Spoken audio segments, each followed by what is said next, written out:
আসসালামু আলাইকুম। বাংলাদেশের পরিস্থিতি আলহামদুলিল্লাহ এখনও ভালো আছে। বর্তমানে এখনও সেনাবাহিনীর নিয়ন্ত্রণে আছে। সেনাবাহিনী বিভিন্ন জায়গার মধ্যে পোস্টের মধ্যে এখন বর্তমানে আছে। এখনও পর্যন্ত কোনো আগের মতন এখনও কোনো যে মারামারি কুবাকুবি ভাঙচুর এগুলো এখনও বর্তমানে নাই আজকের দিনের মধ্যে।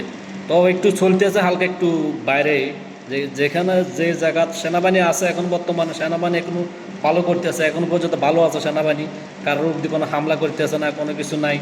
আমি যা দেখতে আছি, আমি কাছে আছি, এখানে একটু দূরে না।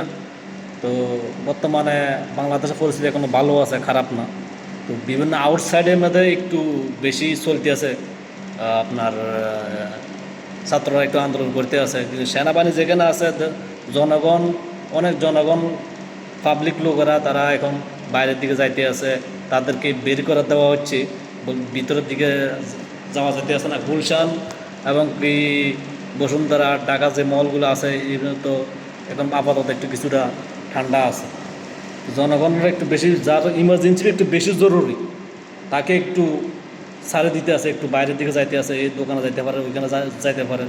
তো এখনও পর্যন্ত সেনাবাহিনী কোনো একজন লোকের গার মধ্যেও এখন হাত দেয়নি আমার চোখের দেখায়। তো এখন বাংলাদেশ বর্তমানে পরিস্থিতি এখন ভালো আছে, খারাপ না। আগের চেয়ে একটু ভালো হয়েছে এখন এখন একটু, এটা আর কি।